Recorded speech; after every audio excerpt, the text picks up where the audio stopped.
welcome to yet another edition of the Middle Georgia Spotlight. I'm your host, Jack Ellis. Glad to have you with us in the Spotlight this week. No stranger to the media and anyone in Macon, Middle Georgia. The president and CEO of Newtown Macon, Josh Rogers. We're going to talk to him about what's been going on with COVID, how people are surviving downtown, the future, and so forth. Welcome to our program. Thanks. Welcome back. It's great to be here. Yeah, we're back about a year ago. That's right. This is one of the first times I got out of the house after lockdown. Yes, and you were telling me the challenges. Well, so the first question: how are you doing? Yeah, I'm doing really well. How about you? I'm doing good. Good to see you as well. So, how has this changed the trajectory, if you will? You all were going gangbusters, and maybe still are going gangbusters. But how has this affected you, pro or con? When I was with you last time, it was very scary and uncertain. We had no idea what the long-term effects were going to be, and I certainly couldn't have predicted that it was going to go on so long with so many restrictions on how people could do business. Unbelievably, we have come out the other side of this pandemic, and we're still at a record storefront occupancy. We've got 78% of the storefronts downtown full, which we've never had that many since the collapse in the late 60s, early 70s. And residential occupancy is also at a record 96%. So downtown's fared unbelievably well through the crisis. The people I've been most worried about, the saving grace has been the federal relief programs. Those were done at a scale and the pace and in just enough time to save people from losing their businesses. But we've had a few businesses that opened during the pandemic who weren't eligible for any of those programs, and unbelievably, they have all made it to the other side as well. So it's been pretty fortunate. The past couple of weeks have been really, really good. Several of our businesses set all-time sales records during Cherry Blossom. So they had their best sales day ever, and everybody's really optimistic. One of the biggest challenges right now is staffing up. You know, the restaurants and bars laid off hundreds of people downtown, and now they need more people than they had before the pandemic started. And it's a really tight labor market out there right now. So people are not available. We don't have enough people. That's right. Because of unemployment, because people are drawing unemployment, they're moved on to moved elsewhere, a combination there. I think it's a really, I've been reading a lot of articles and researching, because this is happening in real time. I don't think everybody knows. I think it's a combination of all those things. Some people, you know, they've got enough pandemic relief programs where they can wait a little bit before going back to work. That's definitely part of it. I think part of it is people have realized how precarious the service industry is in America, and that's probably something we need to take a stock of as a nation and think about how we can make that more financially rewarding and stable for people. And so they're thinking about, you know, they've moved on to other industries. They couldn't wait a year for reemployment. So I think it's a combination of all those factors. But definitely, I think almost all our restaurants and bars downtown are having trouble keeping up with people coming out again, and long wait times, and need additional kitchen staff. Just from top to bottom, they're understaffed.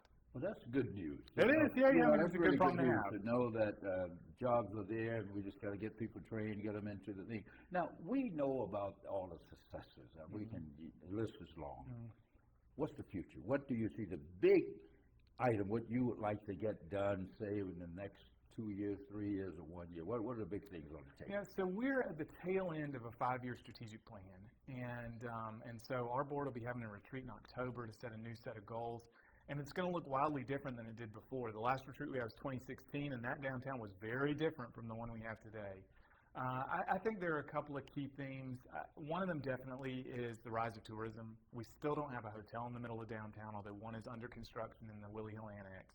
Is that going to be a hotel or an apartment? Hotel. Oh, okay. 94 room. It's a $40 million project. Fantastic. That costs more than the Marriott. That was a $37 million I know, project. right. It is a wildly ambitious project. It's got 3 restaurants, a rooftop bar on the 5th floor. It's going to be the showpiece that Macon deserves, and it'll be open in January. January.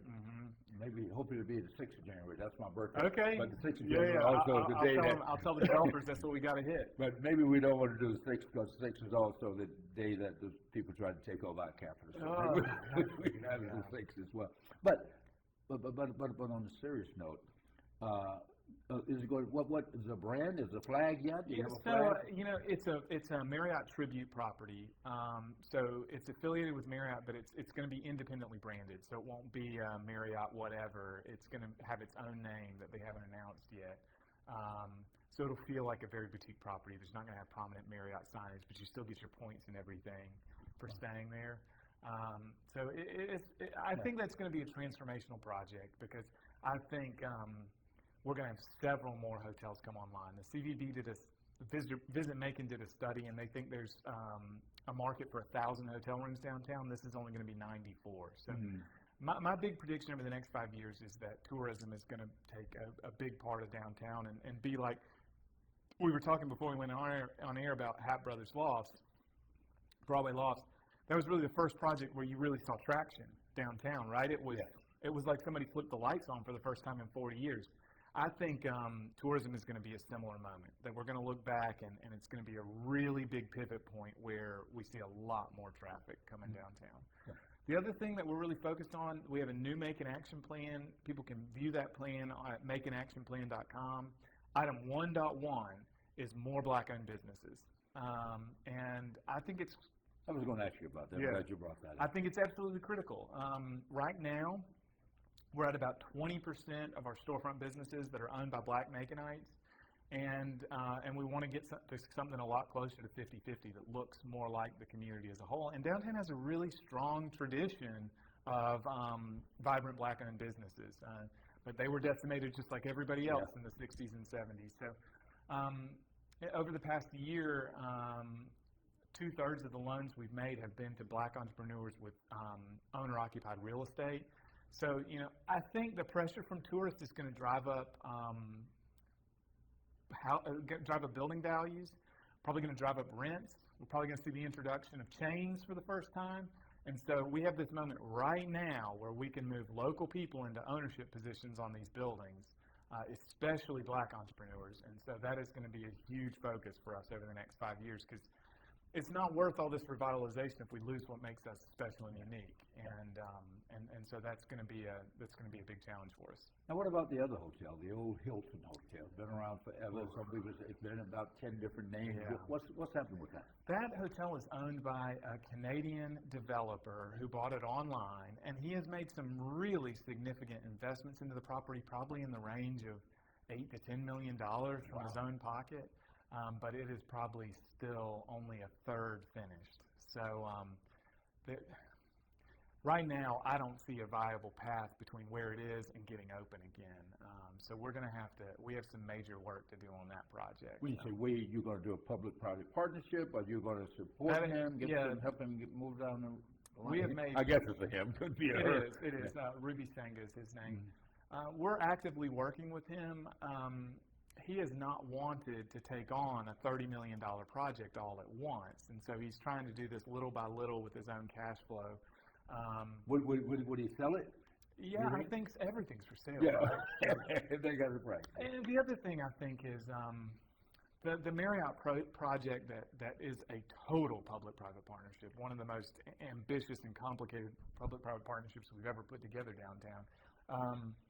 I think that's going to prove a market that's going to open up a lot of opportunities for Ruby and other developers. When you see that you can rent hotel rooms for $200 a night and you can stay 80% full, which I think is going to happen, I think Ruby will be a lot more confident investing the rest of the money to get his project finished. Yeah. Well, a pet project of mine, I tried to get it done, talk to the investors in Boston when I was the mayor, and that is the Dempsey Hotel, I would say a historic hotel. Yeah. Reminds me of the old Biltmore in Atlanta, which stayed vacant for so long. Now it's online. It's a luxury hotel. What do you see? What's the future? We know people live there. They like living there, and we want them to be happy there. But my opinion, I'm telling you my opinion, not yours. Okay. My opinion is that I don't think that's the highest and best use for that property. Yeah, you're going to get me in a lot of trouble. We may have to agree to disagree on this point. So since the Urban Development Authority bought the Dempsey and the Housing Authority took over management, a lot of the worst impacts of the Dempsey have been mitigated.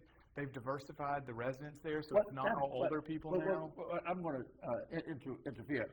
Please excuse me, but I'm not talking about the people. The people are good people there. I have a lot of friends. My mother used to live there. Yeah. You know, when she It's passed. a great place. When she passed, she was living there. So she had moved from her little house out on Bill's Hill. Yeah. My father passed, and she didn't want that house, so she moved. So, and I stayed there a couple of nights with her when I'm. So I have no problem with that. I'm just saying the use of the building And the itself. location. Yeah, I get all those challenges, but on the other hand, the downtown housing market has run away. I mean, we're at $2 a square foot a month. So a little 500 square foot studio at market rate in downtown Macon right now is $1,000 a month. Wow. Right? So one of the challenges that I see ahead is if we want to have a downtown that continues to be accessible to everybody, there's got to be some affordable housing there. Yes. And we've already got 200 units in the most prime location you could possibly have. So out of 1,000 units, the 200 at the Dempsey, it's 20% of the portfolio. I think almost any downtown in the country would kill to have that level of affordability in the middle of downtown. So, yeah, I mean, I certainly understand that there are some challenges with the Dempsey and that it may not be the highest and best use. But trying to thread the needle where you could find another 200 units still in a great location at affordable prices forever and get the Dempsey moved on to another use would be really, really difficult. So, you know, I've chosen to see all the positives about the Dempsey being there. And the other thing I think is as the UDA's moved away from only senior housing, it's opened up accessibility for families and for workforce people housing. with disability. You got it, right. All these people who really could not live downtown otherwise.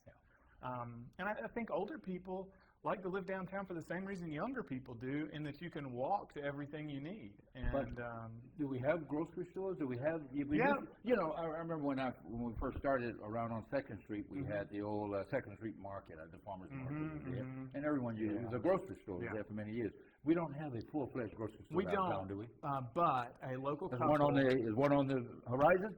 Well, during the pandemic, a local couple opened Per Diem Market on Poplar Street, and you can it is not a full-fledged grocery store, but they carry all the staples. You can get milk, bread, meats, cheese, all that kind of stuff, canned food, shelf-stable stuff. So basically, and they are adding EBT this month, so they are basically able to service all the basic grocery needs out of about a 5,000 square foot storefront on Poplar Street. They're one of those businesses that's had an incredible challenge because they opened too late to be eligible for most of the pandemic relief. So I'd encourage people to go check them out and support them. It's the same couple who owns Reboot Retrocade on Cherry Street. They are really, I mean, like almost everything downtown, it's family operated. It's a good place. In case you just joined us, we're speaking with Josh Rogers, who is the president and CEO of Newtown Macon. They're doing a great job. He's at the helm. And of course, I think President Underwood is still the chair, and y'all doing a great job.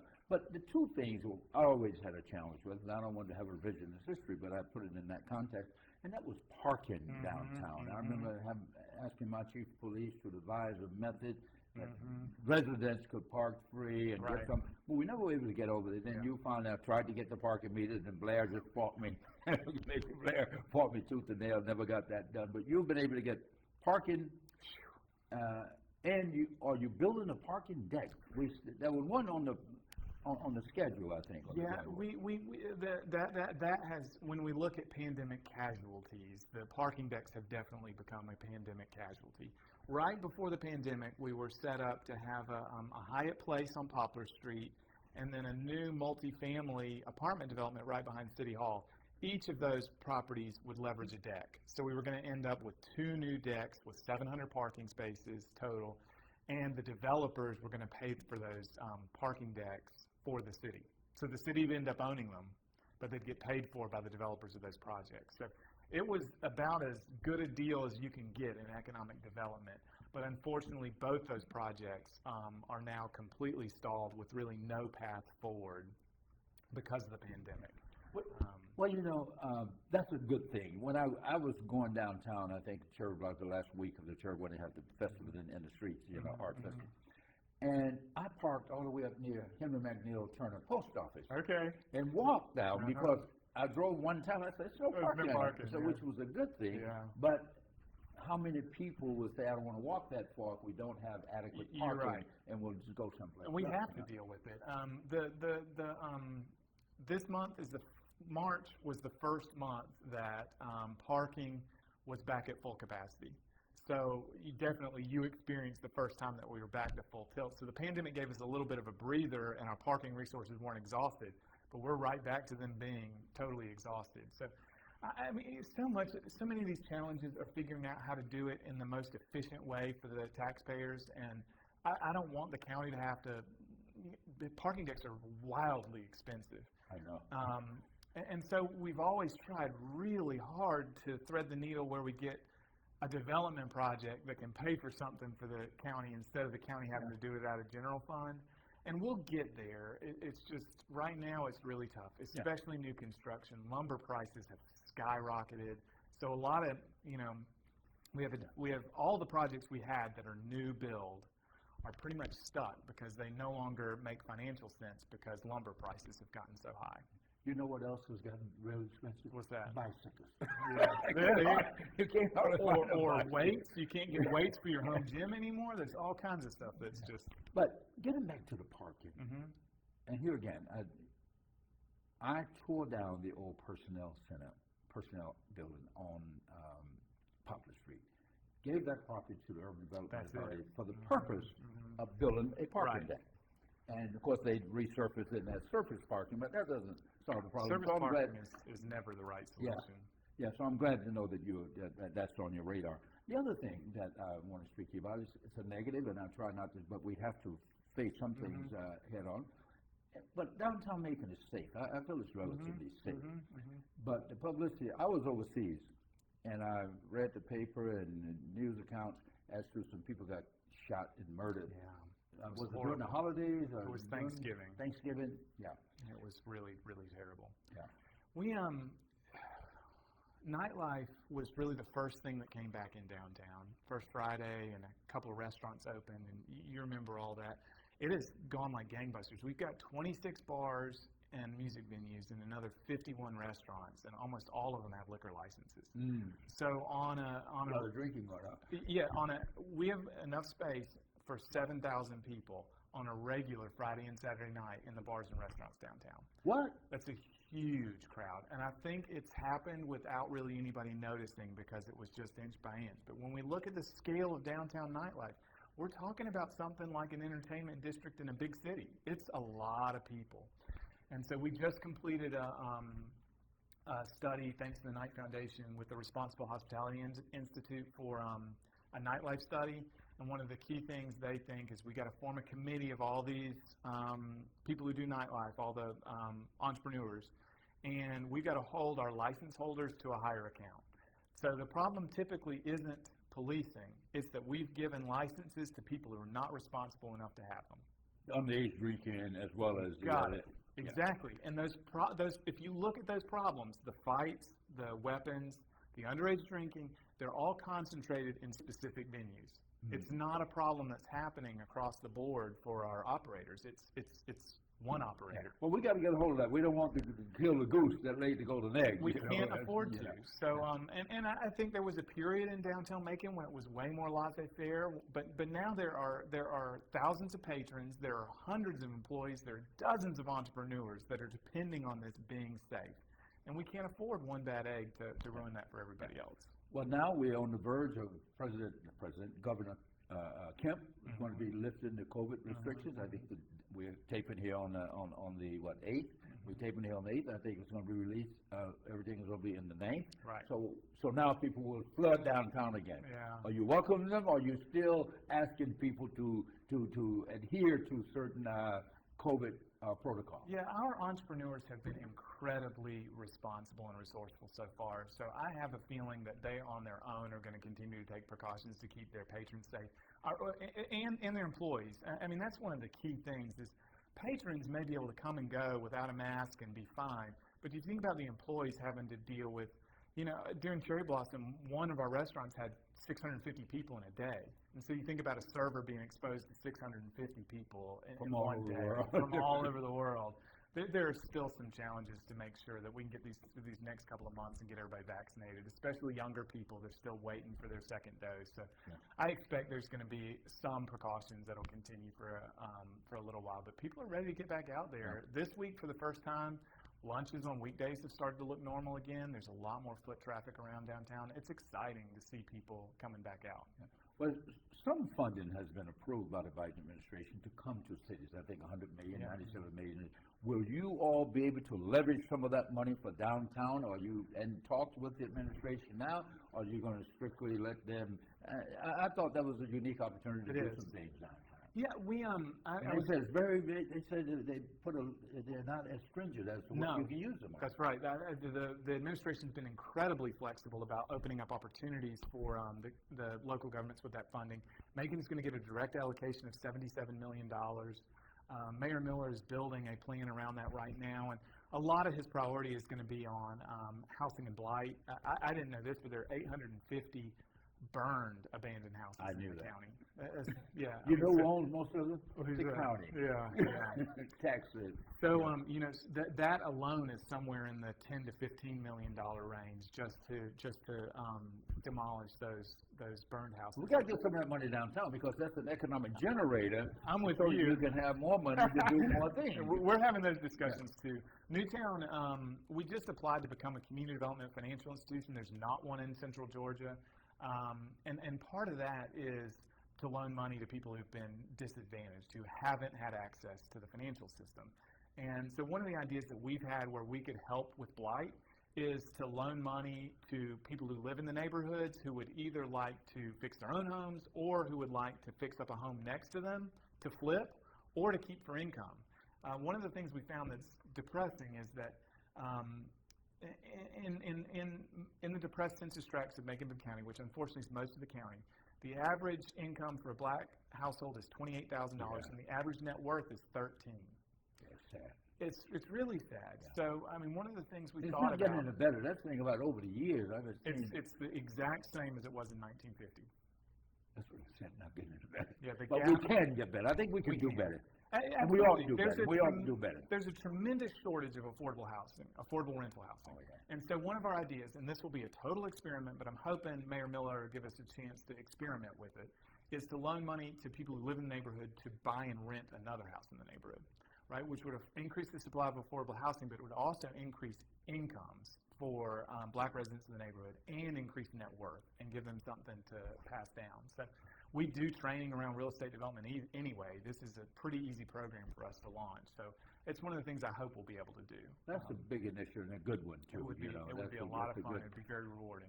Now, one other thing I want to ask you about that I couldn't get done because my vision was to move the Transit Authority downtown and take that property and develop it on Riverside. And, of course, we had some environmental issues where the old city, Central Service is located. And we've got to deal with Georgia Power and Atlanta Gas Light, Coal Tar, that we would never develop that part, but we would develop the part near Riverside Drive, which was clear of an environment. What has happened with that project? We've had some good progress. So there are now 11 acres assembled on that property that are riverfront and available for development. Almost the entire property now, and this has happened just in the past maybe 18 months, has been cleared by Georgia EPD for even residential development. Even the old Central Services? Yes. So there are some specific locations where if you excavate for pilings or foundations, you do have to dispose of that dirt, but that's it. Yeah. So you don't have to remediate the whole site. So the last problem is that separate from EPD's restrictions, Atlanta Gas Light and Georgia Power have those deed restrictions. Exactly, because we cut the deal. Right. And you guess who represented me as a lawyer on that? Who's that? Robert Rickett. So and now we agreed, right. what we agreed to, that we would never build anything on the old Central Service. Right. And they gave us $680,000. Georgia Power and Atlanta Gas Light gave the city $680,000 to agree that would always be encapsulated, that we would develop it. Well, now we're trying to renegotiate that. Well, good. I hope you're successful. That's I needed the 680,000. I understand. I have learned that very well. You know, there are plenty of things I'm doing that my successors are going to say, why did he do that? But you make the decision you got to make on the day you got to make it with the information you've got. So we all do the best we can. So we think we'll see something coming down the pipe. I do, yeah. Neat piece of property. And one of the strangest things about downtown, I bet you wouldn't have predicted this either, but development has moved away from the river instead of towards it.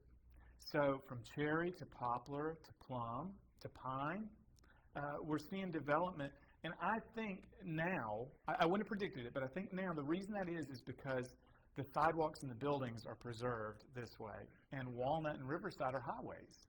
Yeah. So I think either concurrent with or prior to getting the hundreds of millions of dollars of development we want on that 11 acres, we've got to fix Riverside Drive and Walnut. And that's going to be a public project, and it's not going to be cheap. You know, probably something in the $10 to $15 million range to squeeze those down and get sidewalks but back. Riverside is a state and a federal route, so we should be able to get some money from federal highway, but the Walnut is different. It's a city. You know, well, and maybe so, especially watching this infrastructure plan that comes through the Biden administration. So far, what's happened with Riverside Drive is we funded, Downtown Challenge funded a scoping study which GDOT has accepted. GDOT has said, yes, we can squeeze this road way down. Yes, we can add sidewalks. Yes, we can add parking, but you have to pay for it. And that's $10 million. Yeah. But maybe with the infrastructure funding evolving, we could actually get some money to do it in addition to their permission to do it. And some of the stimulus money. Yeah. Well, we have about 2 minutes left, but I want to talk to you about some other things because we're moving to the 200th year in your background as a historic Macon. Right. You were there for many years. And Macon's what do you call it? Their founding is over across the river, Fort Hawkins, and you've done the mill over there, the old Mill Hill Auditorium, and some other things. What's happening there? Are you involved in what's going on? Because for our 200th anniversary, I think we ought to have that place looking pretty spiffy. We definitely should. You know, the housing market has just gone wild all over the country, but also in Macon. And so just in the past month, 3 of the mill houses that have been renovated have sold. There are, I think, 8 more under construction. So that project's really moving, and it's sort of like Bells Hill. You know, Bells Hill, we had a really slow start, and then things started to take off. I think that's what you're seeing in Mill Hill now, too. People are looking around downtown and realizing there aren't that many houses left where you can walk and bike to downtown, but Mill Hill is it. Beautiful houses. Yeah. So I think you're going to see a lot of continued momentum in Mill Hill. The other thing is, just like Bells Hill, there are a lot of long-term committed homeowners who are already there. So it's not like you're starting from scratch. You're just filling in the missing pieces. Yeah. Now, one other thing that I want to think what we ought to be focused on, that is, how is the transportation connectivity? I know we had, transit authorities down there, but getting people in and out of town. Do you get involved in that? So this is a total, I guess, your strategic plan. You look at transportation, you look at everything. Well, one of the big dreams in the transportation category is rail, right? And Amtrak released their map last week, and they have committed that if the infrastructure bill passes, Macon is on the route. Macon's on the route. I served as you know who got that put on the route? To be honest with you, Jim Marshall. Yeah. And I followed him as mayor, and I served as the chair of the Amtrak Mayor's Advisory Council, and that's how I got that demonstration Amtrak train to come through here. That would be awesome. Yeah. And that's how we were able, Johnson, we have to keep this in mind. That terminal station is a multimodal facility. It is. That's what it is, designated. FTA money, federal highway money, and our own money for that purpose. So whenever it comes, it was designed to put Greyhound there, multimodal, just like you said. Greyhound, the Transit Authority, the Amtrak, and everyone, taxes, and bicycles, everything else. So I'm glad to know that that's back on the I'm really hopeful. We'll see what happens politically with that infrastructure bill, but that would really be a dream come true. That's been one of the moonshot projects for probably 30 years. Yeah, because it was on, Macon was on this Charlotte, Atlanta, Macon, and ultimately goes to not Jessup, maybe Jessup and down to Florida. That's the Amtrak. The Atlanta is supposed to be D.C. to Florida route, and Macon is on the route. So thank you so much for joining us, and continue success. But thank you all so much for joining us here this week on the Middle Georgia Spotlight. For Joshua, CEO.